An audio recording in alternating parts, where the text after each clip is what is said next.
Having that awareness around how vulnerable our systems are and how much we need to rethink this entire system of food production, I think is huge. So continuing to teach people about the farmers and that hard work that is behind everything they reach for in the store is one of the most valuable things we can do. And also helping them understand that healthy food does come from healthy soil.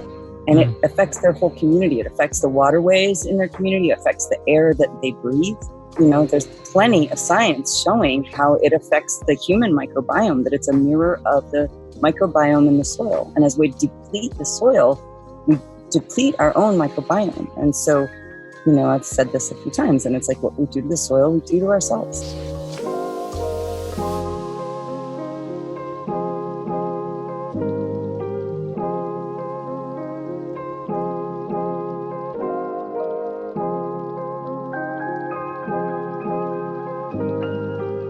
Elizabeth, I'm so grateful to have you here with me on the Social Entrepreneurship and Innovation podcast. For folks who are unfamiliar, would you mind introducing yourself and sharing with us a little bit as to what it is that you do? I would love to. Thank you so much for inviting me to your awesome podcast. I'm Elizabeth Whitlow. I'm the Executive Director of the Regenerative Organic Alliance. And we are we're on mission to create the highest standard for regenerative organic agriculture around the world. That's what we do. The ROA, for short, the Regenerative Organic Alliance, is founded by Patagonia Company and Dr. Bronner's, along with the Rodale Institute. And they all came together 3 years ago now. In 2017, they gathered at the Rodale Institute, and it was many stakeholders from the organic sector and farmers and ranchers and folks who were concerned about the direction they saw the organic sector going, and they wanted to do something about it. And, at the time, there was a real heightened concern around the conversation around hydroponic production allowed in organics. And they just wanted to put this stake in the ground to say, no, we believe organic starts with the ground. It has to be farmed in the soil. And if we don't work to improve the soil, then we're nothing. We have to continue to do this work and advocate for organic farming to be about improving the soil. And so that's one of the central tenets of the framework that they created at that time. And there's 3 tenets, actually. I'll just go through those 3 pillars quickly and then back to you, Corey. Sorry if I'm taking too much time. No, please. But the founders of the ROA developed this framework that was based on 3 pillars. And one is soil health and land management practices. And the other is on animal welfare. And the third one is on social fairness, and that's fairness to farmers and workers. So, yeah. And I'm always curious to start with, how does the timeline feel to you as the executive director established in 2017?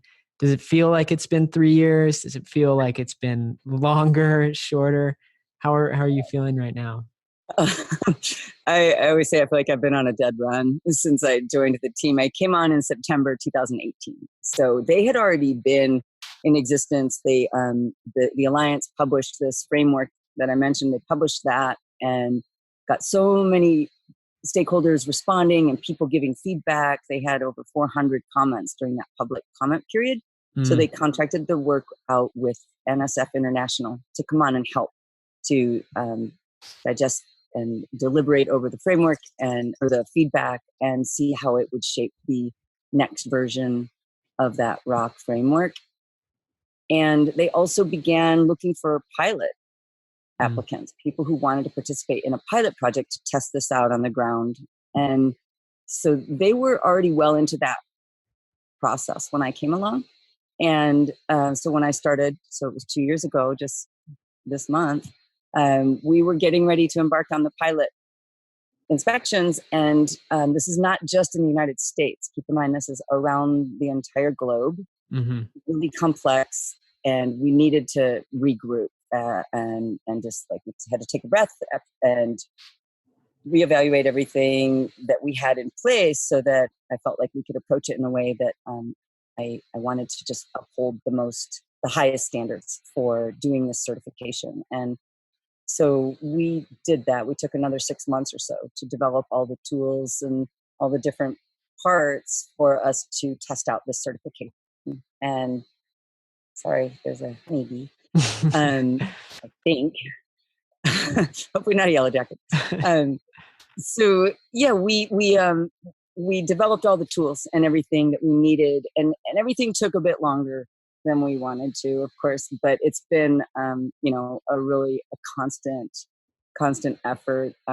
Lots of interest pouring in from around the world all the time. So managing that interest while also trying to get through that pilot program was definitely made my days go by really fast. So it doesn't feel like it's been a long time. So what does it feel like to be in this position? I mean, really such an advanced kind of on the forefront type organization in the space of farming and agriculture. I mentioned I've done some research on you beforehand and got a little bit of bits and details on your trajectory in your career, but where it is, like, how does this feel for you? Like, where does this land on this trajectory of like the work that you feel like you've been meant to do or kind of setting yourself up for? I cry sometimes. I'm not gonna lie. It's been the most humbling and just the greatest honor of my life. I swear I work for some amazing leaders and forward-thinking farmers and entrepreneurs, and it's just been incredibly humbling. Yeah, and I'm really proud. I just can't imagine how I ended up here. Honestly, it's been pretty phenomenal. We just had a really awesome article came out in the Washington Post on Saturday morning, and it had been a hard couple weeks. There's just a lot going on, and I was just like, I kind of caught my breath. This article basically, this journalist was just really keen on what we're doing and did a lot of his own research and has been writing on farming and agriculture. And he called this the gold standard for wineries and possibly for the earth. So definitely filled me up with pride and just, yeah, super grateful for all the help I've had along the way. I was, we're a pretty lean team. I was able to hire my first full-time staff person last year in November. I had help. I definitely had some awesome help with communications and early on, and some other folks who came along as just helping with the many projects and all the different interests that comes in. It's it's hard to manage. I mean, I need one person for that, and now I have that one person who just is strictly here talking to brands and companies and farms from everywhere who are interested in how do they get ready to get certified to rock. And so, yeah, we've grown our team. Now we have 4.5 people, about to be 5.5, and that feels incredible. Yeah. So, and so where exactly, in trying to pinpoint the pilot program versus when the certification process, you really flipped the switch on it and opened it up. I guess, where are we at in that timeline? We're in the soft launch, which is why you haven't noticed the big flip of a switch. I'm kind of trying to keep it quiet. We basically, what we're calling the soft launch, we had several folks who really wanted to be in the pilot but weren't able to get in the pilot, and so they were the first in line basically to test out our systems with us. Since we concluded the pilot in January, we then took most of this year to collect all the feedback from the different participants. We had a lot of really intense, constructive, candid feedback that helped us we disseminated this among 4 different groups: task forces, advisory councils of soil scientists, regenerative farmers, social fairness experts, animal welfare experts, and ranchers. And so all these different groups were digesting all that feedback and deliberating it and making recommendations to my board. And then, of course, the board had to come to some agreement. And so it took us 7 months to get that process completed.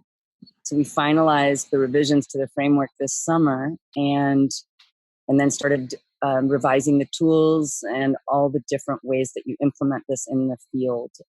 So that is another big piece of it. It's taken a lot of time. We've developed, we're working with they're called eCert.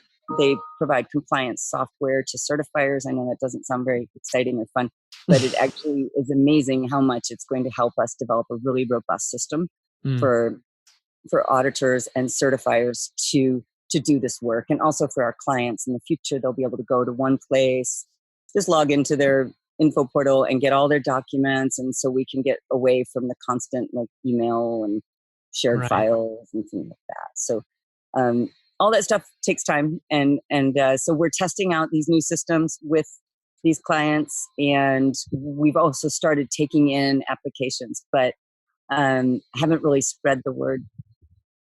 I like broadcast it out in our newsletter or, too loudly yet. So it's already happening. We've already got so many applicants. Like I'm good right now. We have, through the pilot process, we worked with 4 certifiers. And each, we picked certifiers based on their geographic kind of reach and making sure that we could at least give every client who was in the pilot a choice of 2 certifiers to work with. And so that also took a lot of effort. And so, right now we're looking at bringing on new certifiers so we can get into other regions like Brazil, for example. We have a lot of inquiries coming in from Brazil, also from Africa and Sri Lanka and India. And so like there's a lot to it to have auditors on the ground in these regions in this time of COVID, when travel restrictions and the health and safety of everybody is paramount to everything. How do we get people on the ground to do an on-site audit? So it's presented lots of challenges that we're working through, and hence it's just a little bit more longer period for our soft launch. Well, I mean, it seems like that's a perfect way to go about it, especially with so much inbound interest, is that you can kind of, delicately expand the group to more complex scenarios and situations and make sure you're really, really field tested before kind of going, I guess, more mass appeal, mass market with it. So I'm wondering, of course, there's the inevitability of adapting and improving some of the logistics between the pilot program and now. But what are, maybe on a higher level, I'm sure it can get quite complex, but maybe on a higher level, what are some other learnings that you extracted from the pilot program that you're taking with you to implement and improve for the next batch of applicants? Yeah, I mean, there's been a lot, and that's a really good question. So thanks for asking that. Because like early on, people thought the founders were it was really unrealistic and like way too North Star, way too high bar, and like having no-till as a central tenet of the soil health pillar was a big challenge. Like you have to till a little, you've got to disturb the soil somewhat. It's just how much soil disturbance is happening. And so, over time it started off as no-till, and then it moved to conservation tillage, and it's still for a big emphasis, but it's like what we're really talking about here at the heart of it is how do you minimize your soil disturbance, and how farmers track that, and how they strive to reduce the tillage events, and how they incorporate more cover crops, more crop rotations. And so that was a really big shift from the original framework, and that was based on the feedback we got from our farmer participants. We took in quite a lot of feedback around the soil sampling guidelines. We had set out to look at many different indicators and like wanting to really prove out that regenerative organic practices will sequester more carbon into the soil. And so that is really at the heart of these intentions here, is like, how are we going to stop climate change? Agriculture can be the problem, and it can totally be the solution. We can sequester so much of that carbon from any emissions, whether it's agricultural or industrial or human caused in any way. Soil has this incredible potential to sequester and store carbon, but as the executive director, or as the chair, he's the ED of Rodeo Institute, the chair of our board, Jeff Moyer says, like, not all carbon is created equal, and you need to look at how deep it is stored in the ground, and what kind of practices are going to happen the next year that may cause that carbon to go be emitted back into the atmosphere. And so, the intentions around that original soil sampling guidelines was to do some soil testing that was proved really prohibitive and really expensive. And working with the team of soil scientists on our advisory council, they were like, that's really the work for an academic circles and for the university level, and for where you're really setting up these very robust trials that it's not meant for farmers to have to do on the ground. And so we needed to recognize that and like look at what we were trying to test for, what we're trying to find out about that soil. What are the indicators of healthy soil? And so from a very kind of high bar, looking at 18 different indicators from the soil test, we came down now to looking at 5. 6 the first year and 5 every 3 years after that. And we are also very much aligned with what some other really great efforts that are happening around this.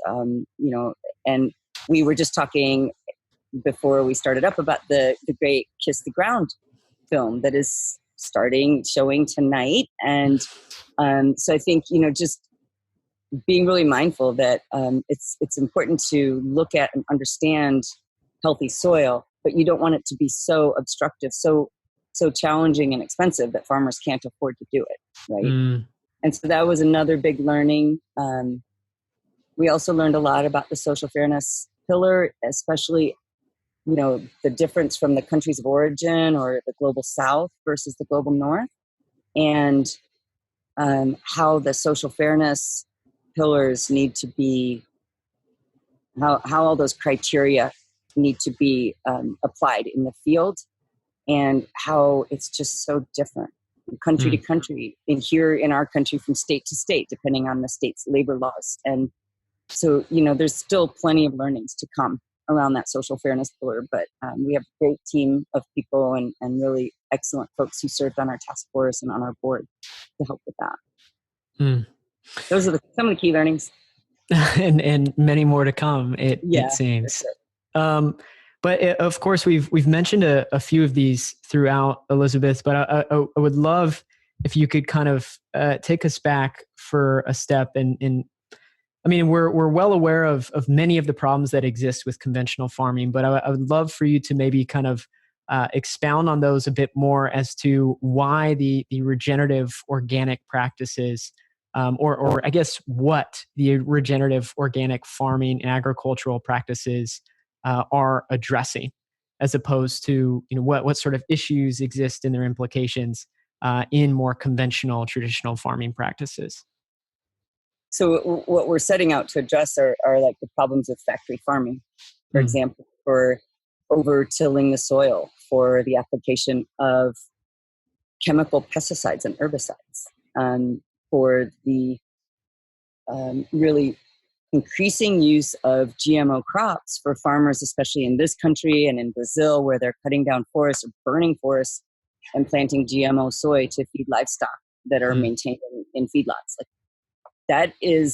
Those are some of the biggest problems of our times. And so just finding operations that can meet our framework, we will address those problems right away. This fractured rural economies that, it's happening all over the world. Farmers, the margins have been dwindling for years. Last year in the U.S., the median farm income was negative $1,800. And so it's been decreasing for years. Sure, some really big farms are making lots of money, and there's lots of subsidies, and there was a great 60-minute expose on this of like this great lawyer who was able to get these family offices of large corporate ag interests all this money, all this taxpayer money for these folks. It was not going to farmers who actually farm the land. And so it's really important to recognize like how our federal policies here, at least if we're talking about the US, they are not supporting farmers to grow diversified crops, to feed their immediate regions. It's all about very scalable, industrialized, efficient systems. But the farmer is at the losing end of them every time. So we that's what we do. That's what we're trying to do. We want to address these kinds of inequities. And part of that you can see in our framework. We have a whole buyer standard. If you're buying ROC certified product, you agree to pay a premium to the farmer. You agree to have a long-term contract. You are going to be transparent with your dealings with the farmers, and you're going to find ways to support them, farmers and the farm workers, for further capacity building. And that's a really important aspect of it. Like when consumers see ROC labeled products out there, they're going to know that they are buying a product that answers an entire suite of values that no other product will be able to provide. Organic is a great label, and I worked in organics for many years. I'm a big advocate for organic farming and always will be. And there's many amazing organic farmers who meet this criteria, but the way we are going about codifying it and verifying it and ensuring consumers that they've got something that's third-party verified. There's no greenwashing here. There is no this isn't just like a wink and a nod. It is it's got a lot of teeth, and our program will be rigorous, and the farmers that earn that ROC designation are doing exemplary practices. And so we want to see them rewarded, and we want to see them thrive and keep building so that those farmers continue to thrive. And sorry if I'm going on too long, but I don't want to leave this point. The Organic Trade Association did a study recently that showed where organic hotspots are in the country, and where there's a lot of organic farms, there's more organic processing, there's more organic food industry, and the farmers in those regions and the economies of those regions actually improve better than when they're getting federal handouts. And so it's a really great study, and I think it's just important to think about like how we support entire regions and how we support farmers, so that this is not done on the back of farmers. And the ROA will be looking to establish a fund very similar to the USDA cost share fund, where farmers can get paid for the cost of their certification by the USDA. They can get 75% off of their costs reimbursed by the government. So we want to set up a similar type fund that will support the farmers so they can pay the certifiers who are doing those audits for them. And it's not to get money to go back to the ROA. It's to get money to go to the farmers to help them pay for their certification audits and the auditor's time. And I've heard you say this on another podcast that the organic label before ROC is the best label that you could buy, as a customer in the grocery store or what have you. Could you say a little bit more as to the limitations of it? It seems like some of the classifications, as I've heard you mention before, of what can be deemed organic that may not actually be, or what farmers and folks in the agricultural space would actually deem organic. What are some of the limitations of that organic certification that make this ROC label so essential and so critical? I think the limitations, I would say the first thing is that it takes a long time to change a federal law, and sure, a long process. So there were many years of debate within the organic producers who were on the Animal Welfare Task Force, who were making recommendations to the NOSB to improve the animal welfare provisions in the federal law. And it took them years to make their final recommendations. They did. They went into effect, and then Trump was elected, and all of those, that was pulled out. And so none of those animal welfare provisions that were originally suggested made it. And so now those aren't being practiced. And not to say that organic livestock producers are abusing their animals. I don't mean that at all. It's just that the law doesn't require quite as much as an animal welfare label would require. And especially relating to poultry, outdoor access, breeds that are raised for meat, for example, they're still really fast growing breeds. And those chickens are ready in 6 weeks. And so, that with that come a lot of problems that may not jump right to mind unless you're in that animal welfare world, but like they have a lot of problems with their feet. They can't bear their weight. And so there's different issues that you really look at closely when you're an animal welfare auditor. You're looking at bedding, you're looking at lesions potentially on the bottom of their feet, you're looking at different issues that affect the leg health of those type of poultry. Animals need to be outside. Putting them inside and bringing feed to them is not a life. Like for an animal, they're meant to be outside expressing natural behavior. And so with our framework, we only will be looking at pasture-based operations. And so no indoor operations where they bring all the organic feed to the animals and eventually put them to, process them down the line. Especially with laying hens, it's also relevant. Laying hens are around a little bit longer, a couple years. And so ensuring that they have access to the outdoors and they can forage and peck around insects and grubs and be out in the sunshine is really key to growing healthy animals and therefore healthy eggs, healthy meat. Same with the food, looking at healthy soil. There's still, we're ways out from conclusive data on this. It's a really challenging, it's very challenging to assess like the bionutrient availability in a carrot grown in this region compared to that region. Like what type of soil was it? What type of farming practices? What was the variety? So, there's still, we're, I think, a ways out, although there is some good work being done on assessing bionutrient availability. Dan Kittredge, I'm not sure if you're familiar with their work, but there's very emergent science happening all over the place right now in the way of like looking at quality of food as well as looking at the microbiome in the soil. And things are evolving rapidly. And so that's another great aspect of our certification not being based on federal government and action to change national law is that we can be more responsive to the times. And it's not going to take us 10 years. It might take us 6 months as it did this year, but it's not going to take us 10 years to suggest a change or incorporate a change into our framework. And so, we're going to see this rapidly emergent technology and be able to adopt the methods quickly. And so I'm curious if you could maybe say more on what your hopes are for the future of agriculture and farming. Do 100% of our farms need to be certified regenerative organic? Is that the hope? Is that our aspiration? I'd be curious to hear.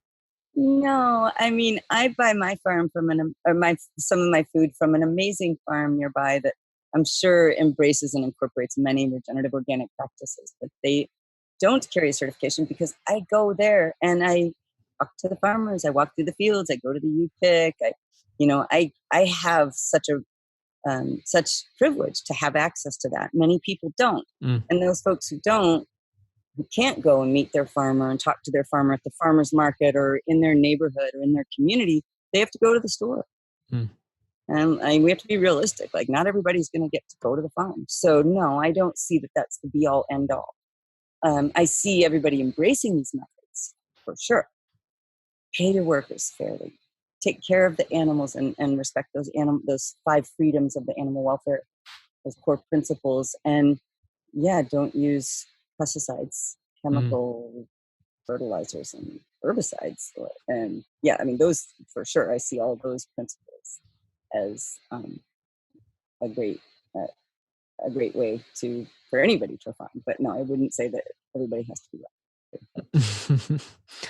that. And so since ROC is going to be a consumer facing label certification, what do you think are some of the maybe the misconceptions about the farming and agricultural industry, maybe specifically in the US or not, that y'all might have to address or overcome, or maybe just even ones that, you're starting to notice of just kind of the typical kind of everyday, um, you know, grocery store shopper? Well, what are some of the misconceptions about farming and agriculture that you're picking up on? Mm. Well, I mean, I think many people have been really detached from their food Mm, for a long time. However, with this COVID crisis, I think people have really gotten more in touch with their food. Organic sales are up. mm. People are cooking at home because you can't go out. And I think there's been a big shift in awareness around also the plight of farm workers Mm, here in this country. Where did all these outbreaks happen? Where farm workers didn't have a stable enough income to call in sick. So they had to go to work with COVID and spread that COVID amongst all of their coworkers, and entire plants got shut down. mm, And so, having that awareness around how vulnerable our systems are and how much we need to rethink this entire system of food production, I think is huge. And so continuing to teach people about the farmers and that hard work that is behind everything they reach for in the store is one of the most valuable things we can do. And, just also helping them understand that healthy food does come from healthy soil, and it mm, affects their whole community. It affects the waterways in their community, it affects the air that they breathe. And there's plenty of science showing how it affects the human microbiome, that it's a mirror of the microbiome in the soil. And as we deplete the soil, we deplete our own microbiome. And so, I've said this a few times, and it's like what we do to the soil, we do to ourselves. And so if soil is the bedrock of our civilization, what are we doing degrading it? Like, mm, people have been talking about this for years. Conservatives, all, not just those folks on the left coast. It's been recognized for many years. And mm.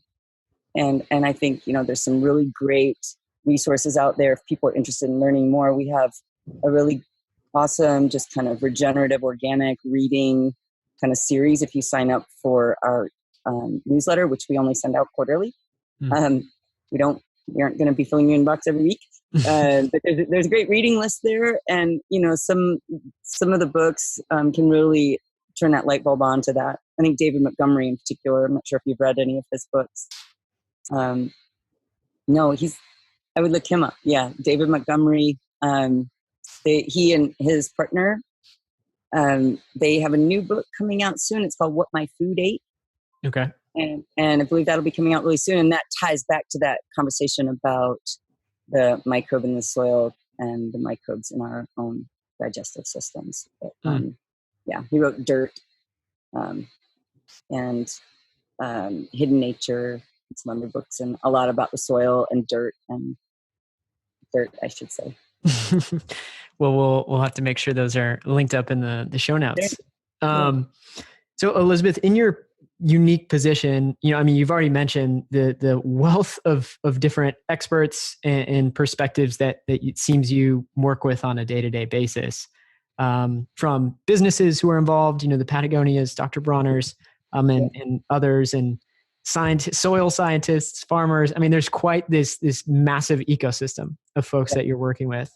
So I'm wondering, from your unique perspective, over this now 2-ish years, what do you feel like you've kind of come to understand or come to learn about mobilizing a group around this very particular, critically important issue and cause? Well, Big open-ended question, but yeah. I mean, it's a tough one. It's really something that I've had to ask the board a number of times. Is that, do we want to keep this to a tiny slice, a tiny sliver of agriculture, or do we want to really open this up? Like, we have to be able to make some compromises to those really high aiming principles sometimes, and help build this from kind of build the movement and help scale the movement. And, you know, you could see evidence in that in one thing I didn't talk about earlier was how we went through this whole pilot process. We inspected many different types of dairy farms, all grass-based dairy farms from the West Coast up through the Midwest and over to the upper upstate New York. And what we found were like some very different ideas on what they like from the dairy producers of what their animals needed, and from the animal welfare advocates from what they thought those animals should have for their life, like for their comfort and to ensure that they're meeting the 5 freedoms. And what we came to, though, was a really great compromise where we had previously not allowed dairies to do certain practices, and now there's a phase in. And so trying to help support them to phase away from practices that the animal welfare community doesn't believe in, and so help the dairy farmers trial out these new practices. And some of them, it's just a matter of infrastructure. Many dairies in the Northeast have tie stall barns. I've read like over 60% of them have tie stall barns. And so that means that in the wintertime, when there's a blizzard outside, you don't want to leave a cow outside in a blizzard. They got to be in the barn. But the tie stall barns means they're tied up in a stall that's kind of their designated stall, and they have feed and water, and they they don't get out much. And so for this, the idea is that we help those farmers to find the funds, and our CS has some funding where they will convert tie stall barns to bedded packed barns, where it's a bigger open barn and animals can move around more and don't have to be confined to that one stall. So that's just one example of a way that we are looking to try and help implement change. I would say another good example would be in cotton. Patagonia has invested tremendously in the cotton producers they're working with in India. And these were all organic cotton producers. And, they were not incorporating things like cover crops or crop rotations, like where they were intercropping. And so they started working with Patagonia Provisions, which is the food division at Patagonia, is purchasing up some of the legumes that are being interplanted with the cotton. So the legumes, as many farmers always are incorporating legumes into their rotations because those have this unique ability to pull nitrogen straight out of thin air into these little nodules on their roots that then feed the plants. And it's why indigenous wisdom has always been so good with the 3 systems, right?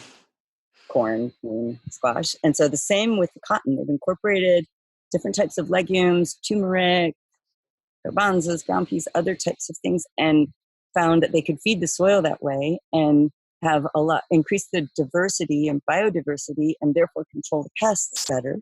And so, it took them a couple of years of trial and error there, but they've had some really successful years on top of those farmers building more soil organic matter, which helped them be more resilient in the face of the major monsoons that they had last year that wiped out a lot of other farmers. So, yeah, there's still a lot to learn. And the thing about farming is you typically only get to do it once a year.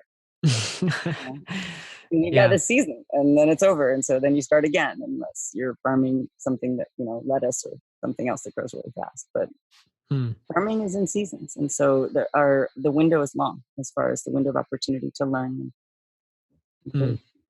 Requires, it seems, a lot of patience. Yeah. And really good skills of observation. Yes. And I heard you mention in another podcast that you're on that in the United States predominantly, we're producing some, I don't remember the exact figure, but some substantial amount of our farming is used to produce like corn and soy, which is exported, right? And so I was interested to ask you, like, what seems to be more ideal? Because maybe that's something too, kind of at a blanket level that folks may not be too keen to, is that the majority of what it is that we farm, we do export elsewhere for other means, and not so much to feed the American population.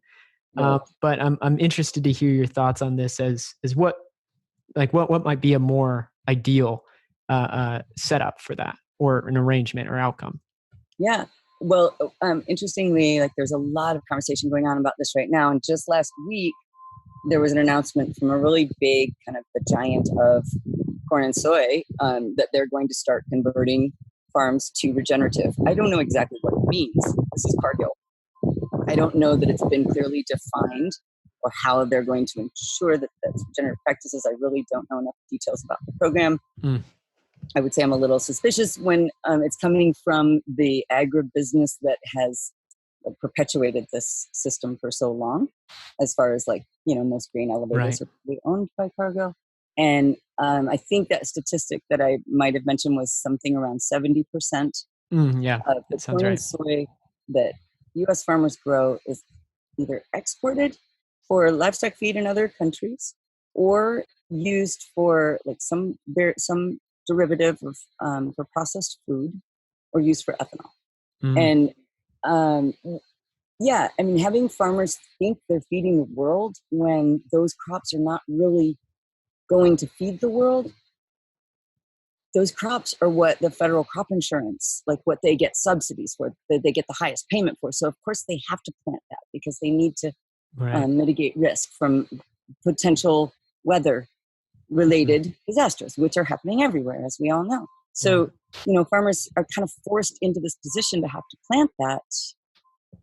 And so like finding ways to help them diversify, incorporate other types of crops in there. There's a lot going on with barley and there's a grain revolution happening in some regions where farmers are growing grains, like look at Bob Quinn and all the work he's done with Kamut in Montana, and with the amazing Wes Jackson and the Land Institute and their work with perennializing wheat with Kernza. And so looking at other ways that we can grow grains that actually are used for making bread. First and foremost, like make bread, feed people, and then of course the fun stuff like beer, distilleries, whatever. There's other things too. And I think like really looking at ways that you can help farmers grow a product that can work with the existing infrastructure in those regions, because small town America is going to be limited. Those farmers in those regions, they can't just suddenly decide to grow another crop because they may not have anywhere to take it. So you have to have the buyers that are willing to get that. There's a great group, they're called Pipeline, and they're doing a lot of really good work to try and help farmers do that and help farmers incorporate more regenerative, organic type of crops. So, continuing to support companies like that is going to be key. Well, one more question for you, Elizabeth, before we finish up with some rapid fire questions.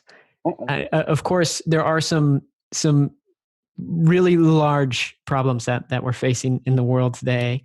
Obviously, in our pre-recording chat here, we dove into those a bit. But I'm curious, from your perspective, what has you most hopeful or optimistic in the arena of work that you're doing looking forward? Gosh, I think right now what I'm thinking about is the Black Lives Matter movement and how that has really galvanized conversations that have long needed to happen. And I think in relation to agriculture, that it's even more important because they've been at more of a disadvantage. And so, continuing to honor that, like, the indigenous wisdom and the contribution that all the undocumented immigrants are making to our food system to get food to our tables and to all folks around the world to have access to healthy, nourishing food, to start to address these long, so long systemic racism. And it's, I think for me, although some of those demonstrations, some turned violent, their lives lost, and gosh, just so much that's happened this year. It's kind of astounding when you think about all the different things we've been through this year. But for me, that one feels like the most hope because it has just like turned that ugly underbelly over and exposed it and brought it out. And I hope that way we can start to address some of these wrongs. And for me, that's a really actually a hopeful spot. Mm. It is. I mean, in all this crisis and turmoil, there is the feeling of hope that it is to lead to a much better outcome on the other side. Yeah. Most certainly.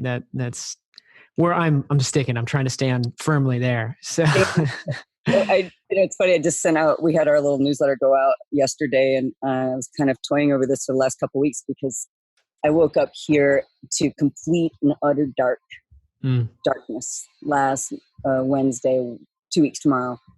After all the wildfires, I'd been evacuated from my home already, back and gone, and sweeping ash off of my deck every day, no blue sky. And this Wednesday morning, we woke up to blackened skies, and it was all over the news. I saw it like the next day, but that morning was just like really gripping and really disturbing, and kind of found my heart racing, and you could see like deep orange behind the black. And it just felt like apocalypse. And then I came across this, heard this piece on NPR, and this about apocalypse. Like the Greek root of that word is the uncovering, and to reveal kind of what's really happening here at the heart of it. That maybe by revealing it, that we then get to address it. And we can start to make changes. And so for me, it's also about like recognizing this is no joke. Climate change is real, folks, and we need to be working urgently to address this. Yeah. Certainly. I mean, and it's while for many of us, it can feel that all of this has taken place, really since 2016, since that election. But these have all been really, rooted in 10, 20, 30 years of policy and lifestyle that we've had, whether it's the inequalities or, the effects on the climate or lack of action. It's just, like you said, it is revealing itself most acutely, and that can be very uncomfortable, certainly. Because you do wonder, and it is that sense of like, man, where the hell are we in the whole trajectory of history? And what does that, mean moving forward? Totally. Yeah. And try not to let the despair get to us, but try to look instead at what we can do with this, and people like you, with all the guests you bring on your show, and all the people I've come to meet over the last 2 years have just blown my mind. Like there's so many good people in this movement doing amazing work, and like we get to do this together. We get to make this happen. And I'm grateful for it. Yeah. Me as well, for sure. And so a couple quick hit questions, Elizabeth, if you wouldn't mind, before we finish up. Yes. So let's start with a daily habit or maybe morning routine. Is there's something that you have to stick with? Yoga. Yoga? Yeah. Okay. Got to do my yoga practice. Yeah. What is that? Morning, evening? Early morning, usually around 5 a.m., hopefully on my deck. When it gets wet and cold, then I usually move inside. Okay. But I love it. I love yoga under the stars before the sun comes up.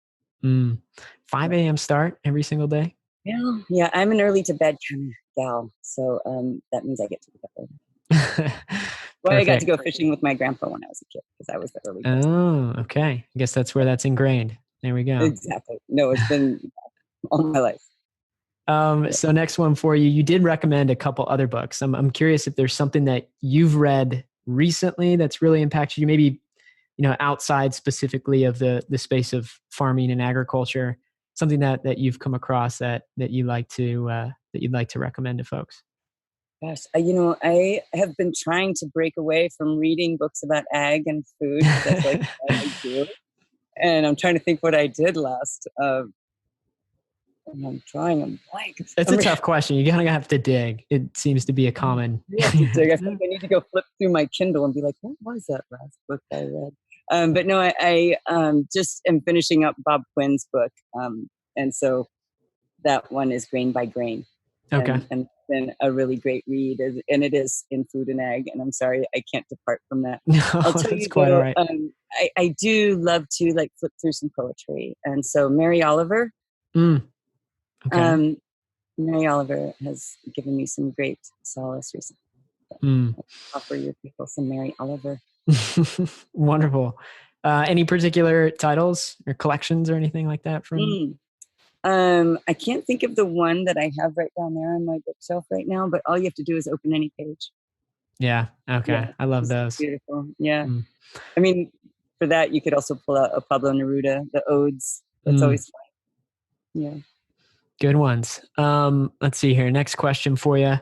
Are there any particular companies or organizations specifically that you've been inspired by recently that you'd like to give a plug to or acknowledge some really exceptional work? Gosh. Well, I mean, the people on my board blow my mind. Okay, so and everybody knows, I think, probably in your audience, like how amazing Patagonia and Bronner's and Hmm. all of these folks are. But lately I've come to know this really fantastic company. They're growing, super excited about rock. This guy has an amazing story. Came from Romania, from communist Romania, hard travels over to the US. His name is Adrian Boda. He started Origin Milk, Okay. and they're doing some really fantastic work and working with small dairy farmers with heritage dairy breeds that produce an A2 milk only on grass-fed dairies, and just fabulous Mm. company doing some good stuff. Hmm. So, And yeah. then next one for you. I was curious, specific to you. Do you do some gardening at home? I wish I could show you my garden, and I would hide my zucchini. I have a zucchini boneyard and a cucumber boneyard. So I'm going to say that the garden giveth, and we compost it sometimes because it's been hard to keep up with. It's been an amazing year in Yeah. the garden. Yeah, I have mulberries, apples, pears, blackberries, plums. What else do we have out there? Persimmons. I have pomegranates coming on. I have citrus. I mean, I live in a really abundant place here. Mm. Gold Ridge Loam, Northern California. We have a few hens, and I had some sheep who took a tour. They went up north to a ranch in Mendocino because they were eating all the fruit trees. Mm. And yeah, that's it. We've got a That's little, wonderful. yeah, lots and lots of food. And it's kind of silly that I belong to this one CSA I mentioned earlier, because we have so much food we can't keep up with. But we give a lot to our neighbors, and we make a lot of kimchi and sauerkraut. In fact. Oh, there we go. Yeah, Is there going to be a rock label for at home gardening, it's the landscaping? Lizard Ranch, Lizard Ranch. and we grow more than just lizards. And I don't know if I'm going to do a rock label. I should. That would be pretty fun. Yeah. Well, Um, Annie and yeah, I, with well, our home we're moving into, we're trying to see if we can have a regenerative organic backyard. We'll see. you know what we need to do? It's a good. Thanks for asking that. We need a badge. We need a badge for like a home Yeah. kind of small scale thing. I That's think we'd participate. We'd love in like a YouTube channel, some trainings, step by step, kind of at home, how to make a we should do that. I love that. Thanks for suggesting that. Good perfect. one, Corey. We did just start a YouTube channel, and we have our first series of what we did. We worked with the soil scientists I mentioned on Mm. our advisory committee, and amazing folks from Point Blue Conservation, um, based out here. They do a lot of work in coastal areas up and down the West Coast. And so we have this in-field soil testing videos. There's 12 or 11 videos, one introductory one, Mm. and just tell you how to do a really simple in-field soil test, looking at aggregate stability or infiltration or assessing different aspects of your soil. And we have a series there now, and the next series we have coming up in a month will be from Sierra Leone. We Mm. worked with a group of thousands of cacao farmers there, and they've just finished filming last week, and we're going to start editing those. So those will be up on our YouTube site, and we're going to continue to build out that library. And welcome you to go there and check it out. We will. We'll have that linked up as well.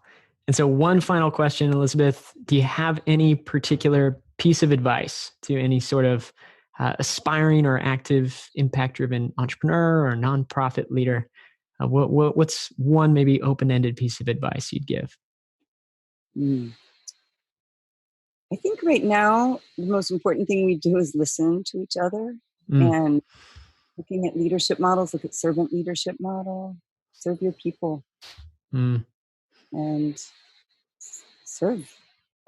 everyone. Right? Like it's yeah, we all need to do a lot more listening, I think. Great advice to end on. Well, thank you so much, Elizabeth. Any final places to direct folks to Regenerative Organic Alliance? Anywhere particular you want people to look out? Besides our website? Any particular areas of focus? Well, of course, Rodale. Actually, Rodale's been doing some great work. They're expanding their research centers. They now have 4 research farms around the country, and they're doing a lot of fantastic work that they're going to help to educate and kind of broaden that base of knowledge around regenerative organic practices in different regions. And gosh, that just reminds me, I didn't answer one of your questions. One of the biggest learnings of this pilot process was that regenerative is as unique to each site and location in which it's practiced. And so it's really hard to have a one-size-fits-all. There's differences to it. And so being open to hearing what are those other methods and approaches in different regions. And again, a reason why it's so great that we have this, that we're not a federal law and that we can make change and adapt. But yeah, so Rodale, Patagonia, they've got some really good videos on regenerative ag that you can find if you Google. They just put those out last month. So yeah. Perfect. Thank you so much. Thank you so much for having us. And cheers to you and all your good work and all the awesome B Corps and 1% for the Planet companies and all those other righteous companies you're working with. So thank you for carrying the load. Well, thank you. No, it's a good group of folks. Yeah, very appreciative you took the time here, Elizabeth. Thanks again. I'm so happy to do that. Thank you, Corey. Great to hang out with you. Bye.